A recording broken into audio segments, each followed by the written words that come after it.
She just sold her company. She sat in a room full of men negotiating the biggest deal of her lifetime. Wait, she sold for how much? I can't even believe she managed to get double her valuation. Let's keep this just between us. Hello and welcome back to the Exit Whisperer. I'm your host, Carrie Kerpen, and today's story has it all. Family business, working with Goldman Sachs and the investment banks, huge revenues, all of it. You're going to hear an amazing story about Sarah Weiss, who I actually want to start this again, so I'm going to start it again. Hey, everyone, and welcome back to the Exit Whisperer. I am your host, Carrie Kerpen, and this episode has it all. Today, we talked to Sarah Weiss. Sarah, together with her dad, built Elite Roofing Supply, a roof distributor of roof materials, who grew so quickly and grew to over 26 locations. They became the 7th largest company in the market in their industry. And so she needed to sell to a strategic of a bigger size in order to extract the value. This episode has it all. Talks about family-owned businesses, bootstrap businesses, working with a big investment bank like Goldman Sachs. It's got it all. And most of all, my favorite part of this episode is how honest Sarah is about the experience and what it takes to be mentally ready to sell a business of that size. Take a listen. You are so wonderful, and your story is so wonderful, and I can't wait to share it with our audience. So why don't we start with the actual start? How did you get into entrepreneurship, and how did Elite Roofing Supply come to be? I really became an entrepreneur because of my dad. He, when I was in high school, had me read Rich Dad, Poor Dad, the book by Robert Kiyosaki. Yeah. And he always made it very clear, like, the path to freedom was owning your own business. Mm-hmm. And so my father had the opportunity to become a minority owner in a company in the 90s. And I watched that journey and assisted him in little ways at times. And so, 13, 12 years ago, he came to me and he said, I think it's time that we do this together with partners that he had worked with in the past. And that's when I became an entrepreneur. I took out the loan on my 401k, wrote a check and jumped into it. What were you doing before? Well, two things. I was in sales. So I had been in sales for several years at a spinoff of GE Capital. And then I was actually a stay-at-home mom when he came to me. I stayed home with the kids for 2 years because my husband was in residency and our life was crazy. And so I was staying at home. I was helping my dad out with little ventures, some real estate, things like that. And so I was 8 months pregnant with our third child when we started the company. Oh my gosh. Okay. So you cash in the 401k and you're ready to go. And this area, the area of roofing and in the construction space and all of that, this was an area that your dad already had experience in, or was this your first go around into this area? My dad already had experience in it. So I had grown up around the roofing industry. Ironically, on my mom's side of the family, my grandma and grandpa owned a roofing company. Oh. So I grew up at the roofing, going to the roofing company around roofers. And then my dad was on the distribution side. So he would often take me to roofing shows, going with him throughout his career.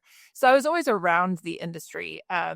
He really fell into it, though. He fell into it going to the unemployment line in the 70s and just took an opportunity to answer phones and turned it into a whole career. So yeah, it's Wow. something that I was around, but it was new to me. Okay, so it's new.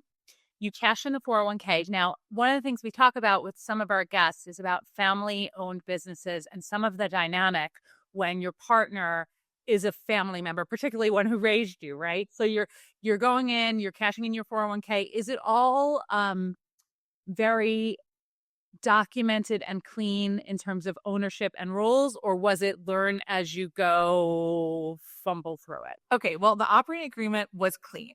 That part was good.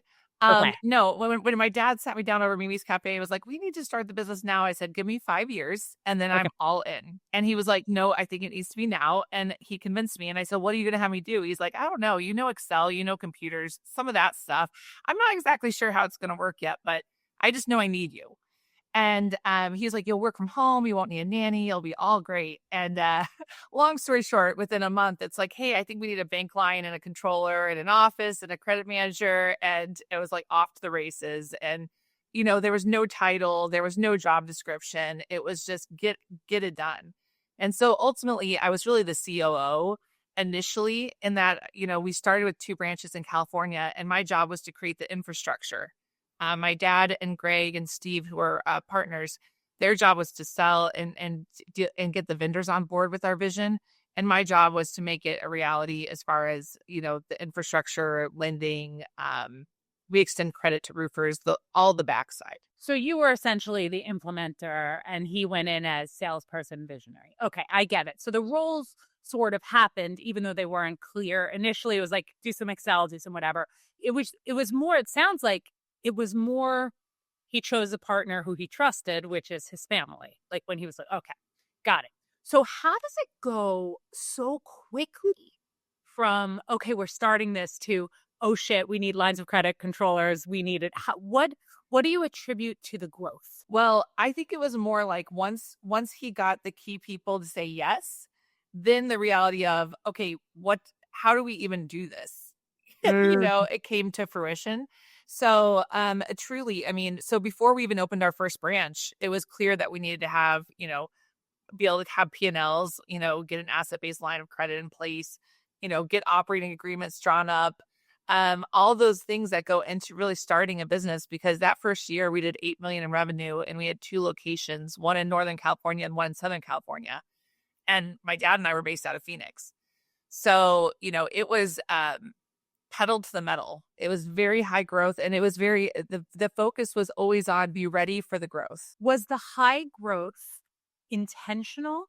Like, did you set out like, we are going to grow this to be gigantic? Or was it, oh my God, we've hit something and we're growing? Did you set those aggressive growth goals, or did the growth goals sort of happen to you and you were just taught to be ready to be prepared for it? So in our space, our margins are very, very thin. Yes. So we need the volume to get to profitability. Okay. So like we weren't profitable at 8 billion in revenue, right? Yeah. To give that context. And so we always had the drive that we were going to make money in every branch we opened, and we knew we had to get the volume to get there. So it was it was twofold, but I think for sure it was very much build the right team and the revenue is going to come. And right out of the gate, we had, very strong talent in place in those 2 branches. And so the customers followed. And were you at any point so you're implementing, you get to 8 million in the first year, but there's no profit because the margins are slim. During the process, were you ever like, are we going to make money from this? Or were you like, we're going to make money from this and we're getting to this direction? Were you doubting yourself at any point through the growth? 100%. 100%. There were nights where my dad and I were talking about like, maybe like he was talking, maybe he was going to sell his house. Maybe we need to take out like a second mortgage. Like, are we going to make it? Because in our industry there, we resell products from different manufacturers. And out of the gate, very few manufacturers supported us because there was a lot of pressure from others not to support us. So we were just being the scrappy underdogs, like just trying to sell what we could sell and try to, prove ourselves so that more people would get on board. So there was absolutely a fear of failure and a fear of, are people going to really get on board and support us? Or are we going to continue being the black sheep that, we didn't know. We just knew we weren't going to give up. So if a manufacturer who had a roofing product you had competitors in your area, they're going to fight really hard not to give you access, right? They're going to pressure that manufacturer. Okay, I totally understand. All right. How long do you go and how big do you get before you start thinking about exit? Oh, goodness. Well, the thing about our story is the market was always asking the question, when are they exiting? So when are they exiting was asked before we even opened our doors. Wow. Now we as partners really didn't talk about it for many, many years. I think we were very much just like pedal to the metal, like let's really drive this business. And what we kept saying is we will keep going until it's no longer fun. Yeah. or until we think that, we're not going to be able to have the competitive advantage anymore based on our model. And so we would talk about it every year, every couple years. Like, are we having fun? Do we think that there's still more capacity for us to grow? Do we think this is the right time in the market? And we really, just kept, even through the pandemic, we were like, we're doing great. This is awesome. Let's just keep going. So it really wasn't until we saw the market conditions that we really, really got serious about looking at an exit. So the market conditions get to a place, you've grown to a place, and you decide it's time. Talk to me about what happens once you decide, then what? Okay, we're ready. What happens?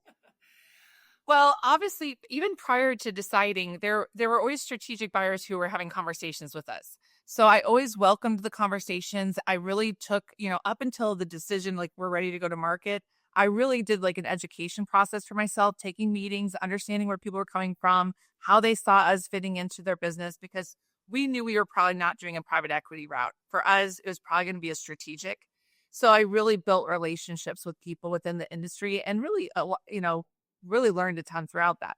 So then we decided, okay, really what I did is I worked with a consultant to evaluate, like, okay, what are the different paths forward? What are the different exits that we could do? And we did that analysis, and we did a SWOT analysis. We did a lot, and then I met with the key partners and said, okay, here are the 3 different paths we could take moving forward. And we all got aligned on the fact that we wanted to sell to a strategic, most likely. What constituted a strategic for a roofing company like yours? And so since we're in roofing distribution, it'd be another company who is essentially a wholesale distributor of roofing materials. So in our business, we sell to the roofing contractor. That's who our customer is. So the manufacturer makes the product, you distribute the product, the roofer makes sure my roof doesn't have a leak. Yes. Okay. Got it. Okay. I'm here. I'm learning roofing. I know. Okay. I know. Like, so if you came to our yard, we have like 7 acres and tons of roofing products sitting outside for like a home or business. And then our big trucks deliver it to a home or business, and the roofer comes and installs it. Wow. How cool. Okay. Yeah. So you decide. And so the strategics are another big distributor, right? So a bigger distributor. Or would a manufacturer be a strategic, or would it not be a strategic? No, for us, it would truly be another distributor of most likely roofing products. But we did evaluate looking at people who might be looking to add roofing into their portfolio. But definitely a distribution company. Okay. So somebody who's a distributor, either in your space or in an adjacent space, represents a strategic who would really want you. How big of a player were you in the space regionally or nationally? Like, where were you in terms of distribution? Were you seen as somebody who people noticed? I know you mentioned acquirers would reach out all the time. So yeah, I think we were number 7 in the industry. Okay. So, most of the companies are privately held, so the volumes aren't all reported, but our guess number 6, 7, or 8, somewhere in there. And we had 26 locations from Atlanta to California when we were going to market. So what a ride for you and your family. So amazing. Okay. So you're like around number 7, not totally sure, but we're ready. We identify the strategics. We go through a consultant process. And now what? What happens? So then I figured out the timing of when I wanted to launch the process, essentially. And so I kind of got mentally ready, worked with the executive coach a little bit to get mentally ready for the process. And then essentially we did a bank off, which I learned is when you bring in a number of bankers. And over the years, various banks had wanted to regularly do calls with me to give me updates on the industry. And I welcomed that. And I built relationships over the years. So I had some of that. So we met with, I think, 4 or 5 different banks to hear kind of what their pitch was as far as, how they thought we'd be positioned, as well as like how they work. And ultimately we picked there was a lot of talented bankers, but I knew with this process, it was going to be aggressive. And I knew that a number of the strategics had large relationships with large banks. So ultimately we chose Goldman Sachs. Wow. Okay. So you choose Goldman. I have a question for you before Goldman. When you talked about how you worked with the executive coach to get mentally ready, what do you think it entails to be mentally ready to sell, and what worked for you? Well, I think, you're never going to be fully ready. That I would say. But I think for me, I cleared out some space in my life. Like I had conversations with my husband about like, hey, I don't know if this is me, but like from this month to this is going to be insane. So like, let's have lower expectations, like let's get some additional support at home, that sort of thing. And so definitely kind of got my home life shored up. Work Yep. life similarly, like I really kind of rebalanced how many priorities we were going to be taking on operationally. Like what did we need to do to continue to make sure, of course, that we're hitting budget, et cetera. But what were some of the projects that we maybe needed to pause because we weren't sure if the buyers were really going to, want to utilize it anyway. And it was going to cause a lot of drain for myself and my CFO and COO. So those were some of the things you just kind of thought through. And then the executive coach, honestly, because it was a very sensitive process, very few people knew we were in it. Only my C-suite and some key partners. So having an executive coach or somebody who could just be a sounding board was very helpful because it's very isolating and lonely at times when you're going through that process. So just having somebody to talk with. For sure. For sure. Okay, so you choose Goldman. How long does it take from the day you sign to the day that you actually sign? You sign with Goldman, sign on the dotted line for the sale. We signed with Goldman the week after Thanksgiving, and we signed the purchase agreement at end of April. So 5 months. What year was this? So we literally signed Thanksgiving 2023, and we signed our purchase agreement in April of 24. Oh my gosh, Mazel Tov. So exciting. Yeah, okay. So fresh. So fresh. Okay. So where did you end up going? So we ended up selling the company to a family-owned company out of Tampa, Florida called Gulf Eagle Supply. They are the fourth largest in our industry and the largest family-owned distributor. Okay. And what was appealing to you about the offer? Because a lot of times there's of course the financial part of the offer, which is exciting, but there's also a lot more that goes into the decision. What made you choose them? So some of our employees had already worked at some of the larger companies. So there were some experiences already there. And so I think there was a kind of pressure from some of the partners to look for a fresh experience for them. I think that also, a family-owned company can think very long-term in their decision-making. And, when you're running these publicly traded companies, it can be a high pressure and you have to meet Wall Street's demands. And so I really liked the idea of a family-owned company. And I liked the idea that they were independent still and also minimal geographic overlap. That was probably the biggest driving force, was the minimal geographic overlap. A couple of things. We were worried about antitrust. We were worried about HSR. Yes. And getting through because of the scale. Yes. But also when you have overlap, you have kind of the turf war of who's going to keep the accounts and who's going to be the leader in charge, et cetera. And so that can be disruptive culturally. So if I could find a way to avoid that, that was what I wanted to do. So you pick them because family owned, which is fabulous. You pick them because there's no overlap in terms of geography. And now you close. First of all, did they keep Elite? Did they keep the name or did they change it? They kept it for now, but it'll change in the next year probably. Okay. And so and you're there? Are you there? Tomorrow's my last day. Oh my God. So I am here today. Talk to me about that. Yeah. So, here's the deal. I think that, everybody tells you when you sell your business, if there's not an earnout, that there's just a good chance that, there's not like a need for two C-suites, right? So I think that, I really, my team is all, going to be settled in, but there just wasn't a role that for me that would have made sense for my career or something that would drive me forward. But so that's an emotional journey for sure. And like I said, you can't ever be prepared for all of this, right? Like it's no matter who buys the company, it's not going to be the same anymore. And ultimately, some of the people that you've loved working with are not going to be there anymore. Right. Yeah. And so that is a whole journey in and of itself. And I'm really still in the early phases of it, and yeah, you're still processing. I mean, it's a huge shift.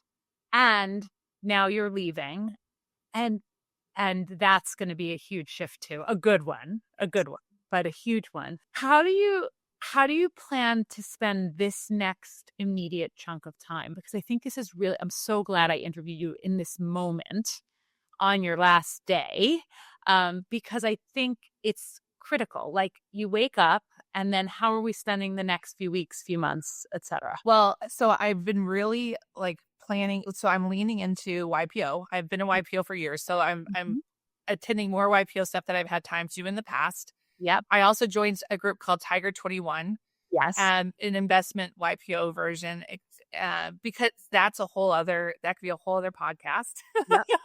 for women. Are in a different world. Yes. Yes. And so I'm really a novice investor. So I'm learning and attending a workshop. That's what I'm doing next Monday and Tuesday is I'm going to Colorado Springs, and I'm going to go and attend a workshop and meet more peers from that group. And then I've lined up some fun stuff, some fun things to look forward to. And then I'm really scheduling like lunches and coffees to kind of expand my friendships in town and my network. Because I poured myself into the roofing industry for the last 11 years, and my tribe has been the people I work with every single day, and that's all changing. So it's, I'm being very, very intentional about it, and then I'm literally blocking off days where it just says rest. Like I'm not allowing myself to schedule anything, because that's a lot of things people don't talk to you about. Like the deal is a rocket ship. Like for 5-6 months, you are pedal to the metal. And then all of a sudden, like the day it closes, the next day you wake up and there's like 3 emails and no meeting scheduled. And you're like, okay, what am I doing now? It's pretty weird. It's definitely a weird experience, and something that you can't really prepare for. Even when other people tell you sort of what it's going to be like, it's such a shift. Well, I commend you for taking the downtime, because it's something that I forced myself. I think I told you this, Sarah, that I forced myself to take the month. And it was hard for me, even the month. Like, I'm so happy that you're prioritizing rest as practice, because for me, I felt a calling to do this, and I jumped right in to do this. And I love it with my heart and soul, but also I think if I were going back, if I could have taken a year to just process, I probably would have been a lot better for it. So I commend you for doing that, and I'm excited for you. Well, thank you. But let's be honest. If I knew what my next mission was, I would 100% be jumping way too quick, right? I think I'm a little melancholy right now because I don't have that clarity of heart and mind yet. Yeah. But everybody has said, take the gap, like take the sabbatical and get rested and like just keep it, and it'll come to you. Yeah. I think the difference for me that we experienced, so you talked about the earnout. I had an earnout that was long. It was 3 years. It was really long. And so in that time where I basically had sold my house, but still lived in it with the other people who moved into my house and made a lot of changes, I had a lot of time to think about what would be next for me during that time. So in some ways, yes, even though it was not restful, it was a time of reflection to get to that space. And I know whatever you do next will be fantastic. I so appreciate you coming on the show and for sharing so openly and transparently. And congratulations to you on your last day, on the sale, on all of it. It's so fresh and so fabulous. Thank you, Carrie. I love what you're doing for women. Like truly, we can all learn from each other so much as we all go through these processes.